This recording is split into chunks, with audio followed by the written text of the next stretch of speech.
Bienvenue les amis, vous êtes toujours connectés sur la meilleure chaîne d'essais d'armes. Je m'appelle Paul Lefebvre et aujourd'hui je vous présente le 3e épisode sur les armes d'alarme. Dans cet épisode, on va tester la dangerosité de la flamme.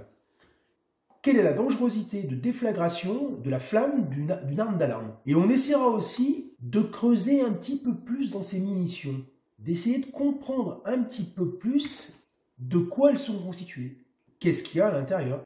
On va faire un test pour voir la dangerosité de la flamme qui sort du canon, en fonction des différentes armes et en fonction des différentes munitions.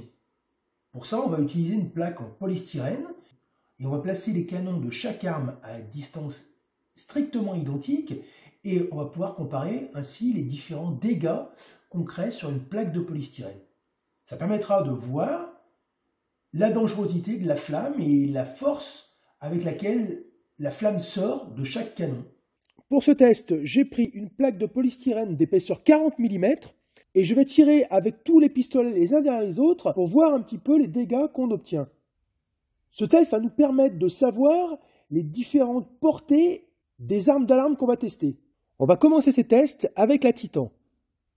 Pour ce test, je vais me mettre à une distance de 15 cm.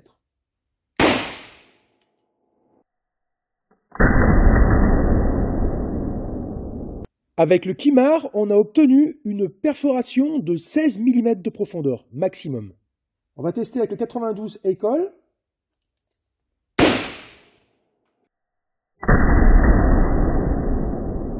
Pour le École, le diamètre est un peu plus important et la profondeur est pareil, c'est à peu près 15 mm. Le Colt 1911 en Kimar.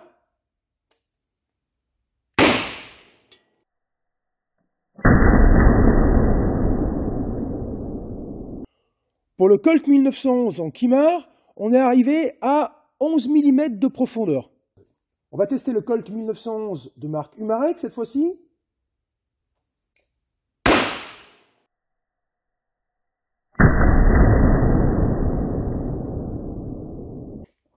15 mm de profondeur aussi, et bon, un petit peu moins important au niveau du diamètre, mais bon, il n'y a pas un gros écart quand même, hein, entre tous. Hein. Maintenant, on va tester le Valtro.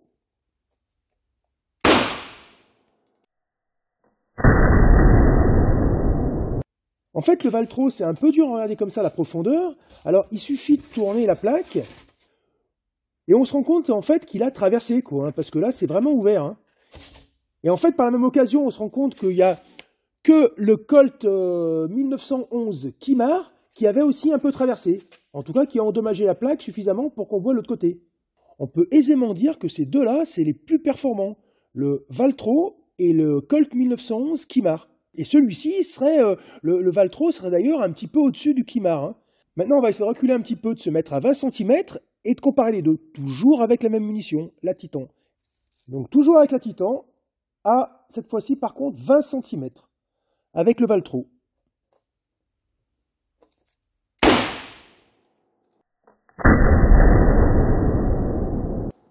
Ça change du tout au tout quand même, hein, puisque là on n'a pas du tout fait d'impact. Hein. 5 cm de plus et il n'y a pratiquement rien, c'est juste brûlé un petit peu. À ce moment-là, on va essayer à 18 cm, parce que 20 avec le Valtro ça n'a rien fait, pratiquement rien. On va essayer à 18 cm avec le Colt 1911 Kimar.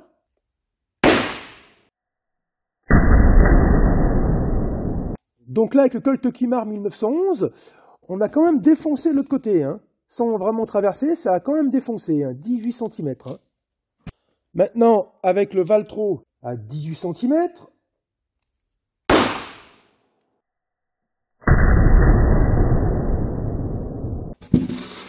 bon, complètement défoncé. A priori, c'est celui qui aurait le plus de performance. Et ce qui est fou, ça défonce, mais de manière hallucinante à 18 cm, à 15 aussi nickel, mais à 18 impeccable, et à 20 ça fait pratiquement rien, puisqu'à 20 on a juste ça un petit peu brûlé, voilà. On va passer maintenant à la Maxtech et on va le tester à 15 cm avec le École. On va prendre le 1 qui traversait pas trop pour voir un petit peu la différence, hein. On était arrivé à 15 mm de perforation avec celui-ci et la Titan.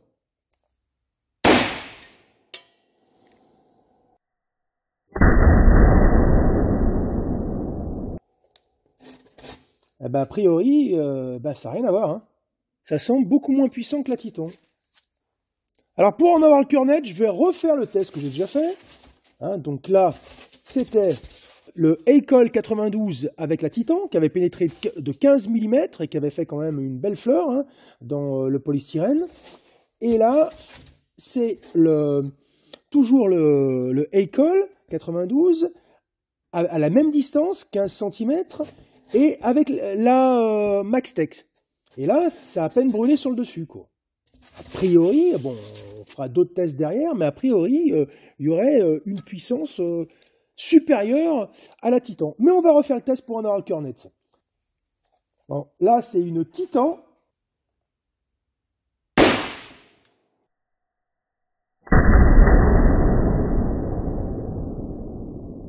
Donc on obtient à peu près la même chose que tout à l'heure, hein, donc à 15 cm. Et là, on refait le test avec la Maxtec.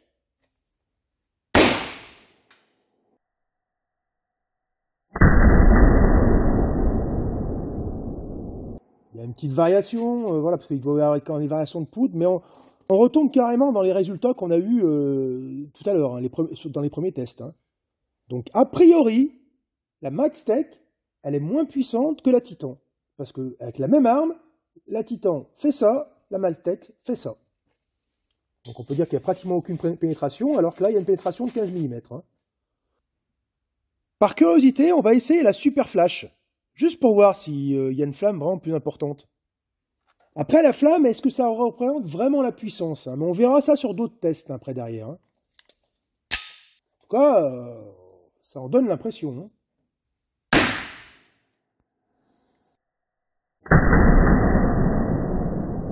Ah, on a bien vu la flamme en tout cas, la flamme qui est bien vive, qui est bien sèche. Hein. Donc du coup, a priori, il y aura une puissance supérieure à la Maxtec, mais quand même inférieure à la Titan. Oui, du coup, avec la Super Flash, on a eu 10 mm de pénétration, 15 avec la Titan, et avec la Maxtec, on est à 5 mm. Si ça représente vraiment la flamme, la puissance, ce qui brûle, quoi, en tout cas, eh ben, a priori, la Titan serait plus puissante. Hein. Alors maintenant, on va tester les revolvers. On va commencer par le Python. On fera tous les premiers tests avec la Walther au niveau de la munition.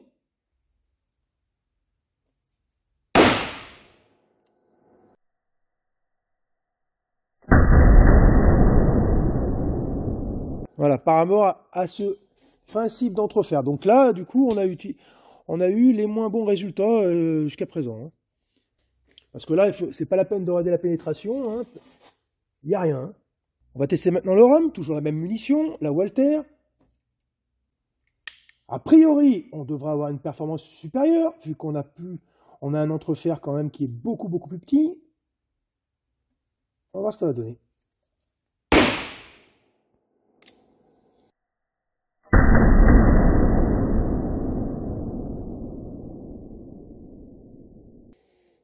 Ouais. Là, ça a bien brûlé quand même. Ça fait complètement différent, ça arrache pas comme les pistolets, et ça brûle. Donc avec le rhum, à 15 cm, on a obtenu une perforation de 8 mm, hein, qui est quand même pas dégueulasse par rapport au pistolet. Hein, sachant la charge de poudre qui est moins importante, et qui a quand même une partie qui part dans l'entrefer. Hein. Alors maintenant, la Maxtec avec le RG89, à 15 cm.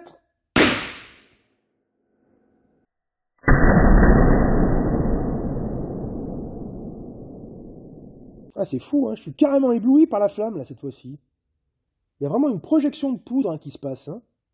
Du coup, la Maxtec, avec le RG89, elle a pénétré exactement pareil que l'autre, avec par contre une partie brûlée un peu moins importante. Mais il y a quand même, on dirait que ça projette de la poudre et ça brûle sur place. Alors c'est peut-être pas tout à fait pareil, hein, mais bon, ça donne quand même une idée. On va voir avec le Python et les Maxtec pour voir si on obtient les mêmes résultats, la même différence que avec le RG89.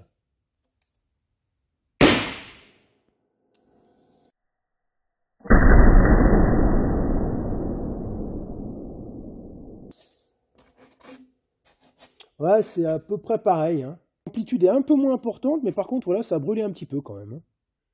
Là, on voit aisément le problème de l'entrefer. Hein. Tout simplement parce que une bonne partie de la charge est partie par l'entrefer. Hein.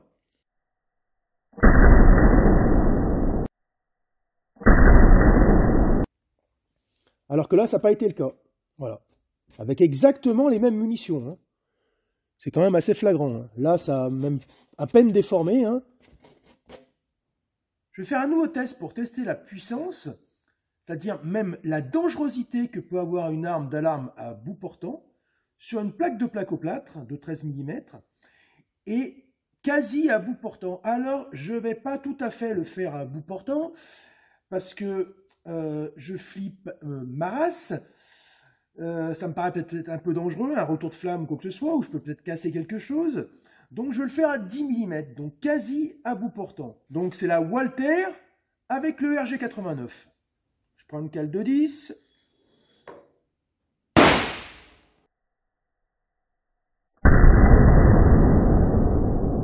Je me suis pris un retour de flamme dans la tronche, quelque chose de sérieux. Hein.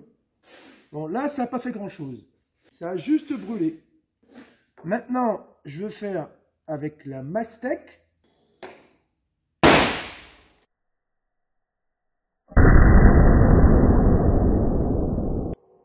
Toujours pareil, il n'y a pas eu de détérioration. Avec le Python et la Walther,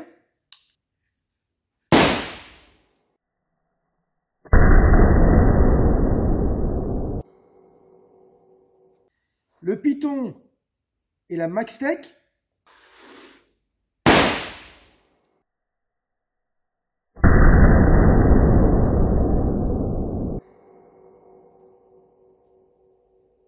bon, on fait que de la brûlure à 10 mm. On va essayer à bout portant. Bon, l'arme devrait reculer normalement. Je prends mon courage à deux mains, j'ai mis un gant.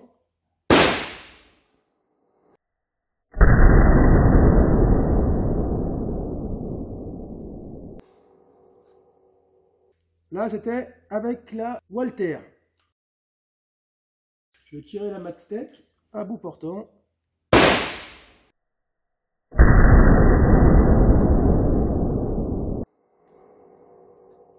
Ça brûle moins à bout portant qu'à 10 mm.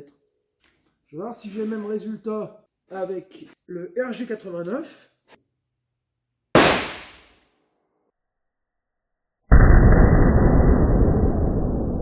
Le premier coup, c'était la Walther et le deuxième, Maxtec.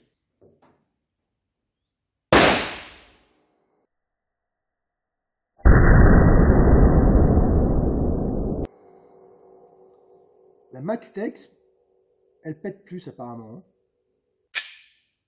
Là, le 1911 avec la Titan.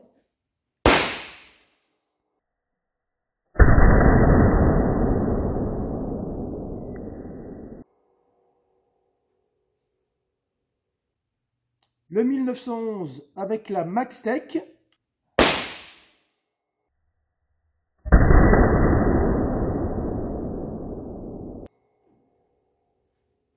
Le 92 école avec la Titan, bout portant.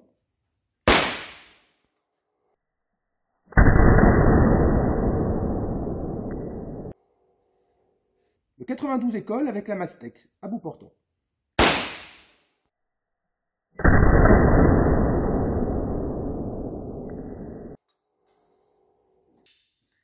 Et le 92 école avec la Super Flash.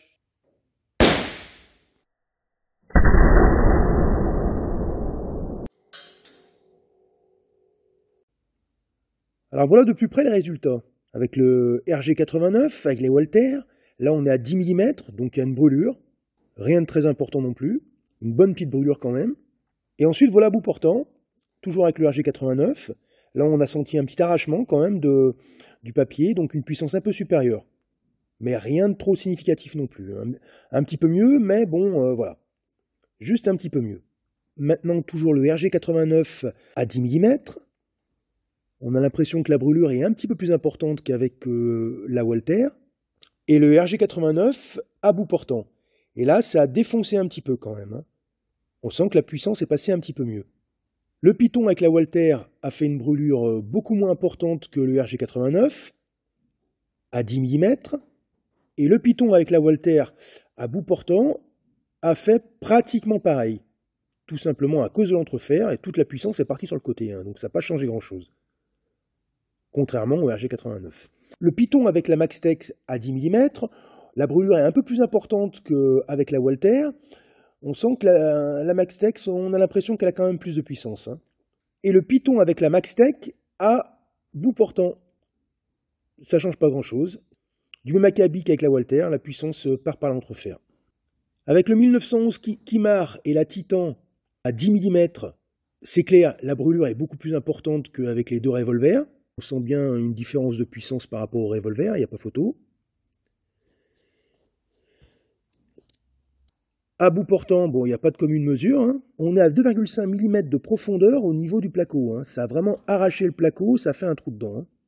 Le 1911 Kimar avec la Maxtex à 10 mm, ça a fait une brûlure, on a l'impression, plus importante que la Titan. Toujours avec le 1911 Kimar, la Maxtex à bout portant a fait un trou beaucoup moins important hein, que la Titan. Hein. On est à 0,5 de profondeur à peine. Hein. Le 92 École à bout portant avec la Titan, il n'y a pas eu de perforation du placo. Hein. Ça a juste brûlé le papier. Hein. Toujours le 92 École avec la Maxtex a pénétré de 0,5 mm, hein, donc vraiment à peine mieux que avec la Titan. Hein. Bizarrement, avec le 1911 Kimar, la Titan a eu un bien meilleur résultat que la Maxtex, et avec le École, la Maxtex a eu un résultat un petit peu plus important qu'avec la Titan. Au niveau de la Super Flash, à 10 mm, avec le 1911 Kimar, on a atteint la meilleure perforation. Hein. On est à un petit millimètre de perforation. Et à bout portant, avec la Super Flash et le 92 École, on a atteint le meilleur résultat des 3 tirs qu'on a fait à bout portant avec le 92 École. Donc une impression de charge un peu plus importante sur la Super Flash. Bon, pour finir ce test, il y a un truc que je veux vraiment savoir, je veux vraiment avoir le cœur net, qu'est-ce qu'il y a dans ces putains de cartouches comme type de poudre? Donc le seul moyen de savoir, c'est de percer et de voir ça, quoi. Donc voilà, j'ai percé les cartouches pour voir un petit peu ce qu'il y avait comme type de poudre. Je soupçonne que la PAK, ce soit de la poudre moderne, et la RK, de la poudre noire. On va voir ça tout de suite. Alors déjà, ça, c'est de la poudre moderne. Hein.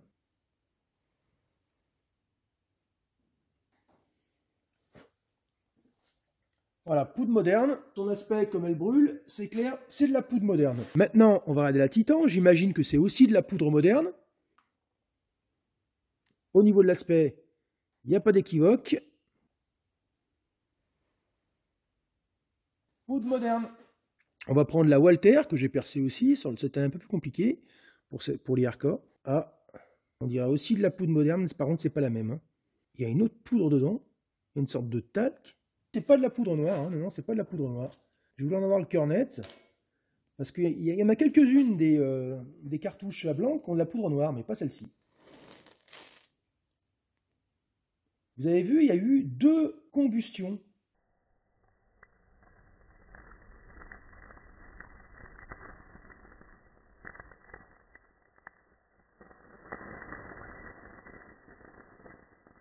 C'est exactement ce que j'ai quand j'ai décortiqué les flammes des revolvers. 2 combustions. Maintenant, c'est la Maxtex, celle-ci. Et elle aussi, il y a une toute petite poudre dans le fond, très fine. Et une poudre plus conséquente. Et pareil, 2 combustions. On observe bien cette double combustion avec ces petits crépitements là qu'il y a exactement pareil que pour la prise de vue, vue par vue, là, au ralenti sur les tirs avec les revolvers. En tout cas, même si les revolvers ont tendance à dégager beaucoup plus de fumée lors des tirs que les pistolets, il n'y a pas de poudre noire dans aucune des cartouches. Non, c'est bien de la poudre moderne de partout. Mais il y a cette petite poudre microscopique, là, on dirait du talc, là, dans les cartouches revolver. Bizarre. On va peser la poudre qui est dans les cartouches. On va commencer par la Maxtex en RK pour revolver.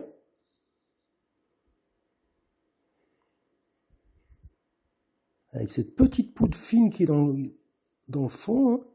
Voilà, donc on aurait 0,17 grammes. Vous voyez la fameuse petite poudre qu'il y a dans le fond de la cartouche. Il y a une double poudre. Maintenant, on va peser la Walther.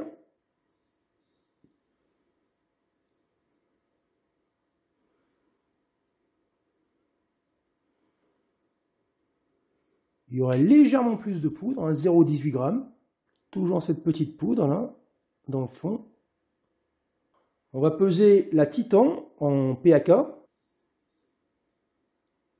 On voit bien qu'on arrive parfaitement à vider, hein, donc du coup, il n'y a pas de doute là-dessus. Et voilà, la surprise, il y a moins de poudre dans une cartouche PAK que dans une cartouche RK, qui sont données avec plus de puissance normalement. Et la fameuse Mastec en PAK, qui est donnée soi-disant super puissante, verdict.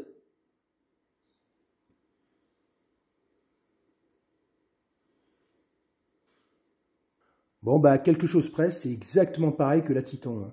Allez, on passe à la conclusion. Si on fait le bilan de tous les tests qu'on a fait jusqu'à présent, entre les différentes armes et les différentes munitions, on pourrait dire quoi? Les pistolets sont supérieurs aux revolvers, il n'y a pas photo, ok, mais ça, on le sait déjà. Sur les vitesses de projection de gaz, aucune différence de trop flagrante entre les Mastec et les Titans. Elles s'en sortent à peu près pareil. Pour le test de longueur de flamme, il y a 2 pistolets qui ont fait mieux avec les Mastec et 3 pistolets qui ont fait mieux avec les Titans. Mais rien de significatif non plus.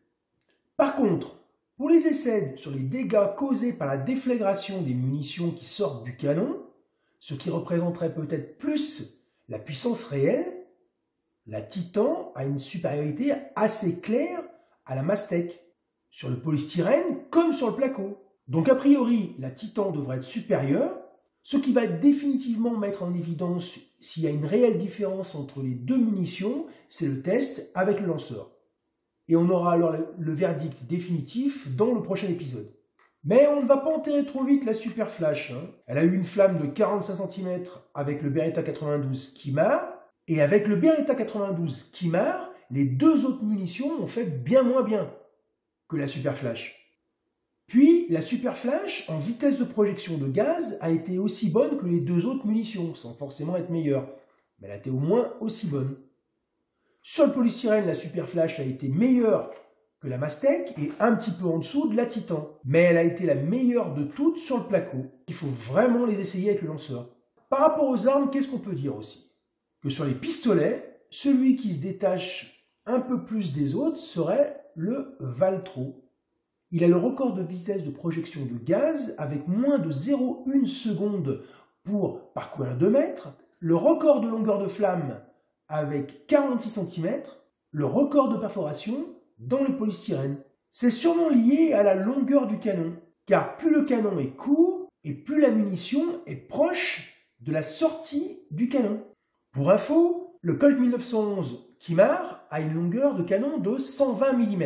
Les Beretta 92 ont une longueur de canon carrément de 130 mm, alors que la longueur de canon du Valtro est de 94 mm. Ça fait carrément 36 mm de moins que le 92. Donc en gros, quand on approche l'arme, c'est comme si on était à 36 mm plus proche, parce que la munition est 36 mm plus proche de l'objet sur lequel on tire. On verra ce que ça va donner avec le lanceur. Là, ce sera le verdict définitif. Autre chose, j'ai passé jusqu'à présent autour de 300-350 munitions pour réaliser l'ensemble de ce test. Oui, ça fait pas mal, ça fait beaucoup, ça fait un petit peu du pognon. Mais c'était pour vous dire que j'ai connu seulement 2 enrayages. Par contre, les 2 enrayages, c'était avec le Colt 1911 Kimar. Rien de catastrophique, parce que j'avais quand même pas mal tiré jusqu'à présent. J'avais l'impression vraiment qu'il avait une très bonne fiabilité, mais il s'est quand même enrayé 2 fois pendant cet essai. Il a peut-être tiré 70 à 80 cartouches. Hein. C'est l'un de ceux que j'ai le plus utilisé d'ailleurs. Hein. Mais c'est quand même le seul à s'être enrayé. Hein. Donc voilà, peut-être finalement, les Colt 1911 ne sont pas forcément les plus fiables. Hein. Alors une petite précision quand même. Pourquoi on a fait tous ces tests? En fait, c'est pour mettre en évidence l'efficacité d'une arme d'alarme. Il y a 2 choses intéressantes à mesurer dans une arme d'alarme. Première chose, la portée d'un gaz neutralisant qui est mis en évidence par la vitesse de propagation de la fumée. Ce qu'il faut bien savoir, c'est qu'une arme, comme le Valtro, qui va projeter un gaz à 2 mètres en seulement 0,1 seconde, aura une portée efficace peut-être d'au moins jusqu'à 5 mètres. Alors qu'une autre arme, comme le Python, qui a une vitesse de projection de gaz qui met à peu près 1 seconde pour parcourir 2 mètres, aura une portée efficace sûrement d'à peine 3 mètres. C'est donc très important de mettre ceci en évidence, car avec le Python par exemple, on peut se trouver dans un cas de figure où l'efficacité sera de 0, et si à la place on avait le Valtro, on aurait une efficacité dans exactement les mêmes conditions qui serait totale. Donc ça fait quand même une grosse différence. Une efficacité qui est de 0 et l'autre qui est totale. Hein. La deuxième chose qui est intéressante, c'est la puissance de déflagration de la flamme. Plus elle sera importante, plus le lanceur produira de joules. Dans le prochain épisode, comme je vous en ai parlé déjà maintes et maintes fois, il restera à tester le lanceur avec les balles en caoutchouc et les slugs. Encore un grand merci de suivre la chaîne, un grand merci de mettre des likes, de mettre des commentaires, de vous abonner, c'est très important pour la chaîne. Quant à moi, je vous dis à très bientôt pour le prochain épisode avec le lanceur. Allez, salut!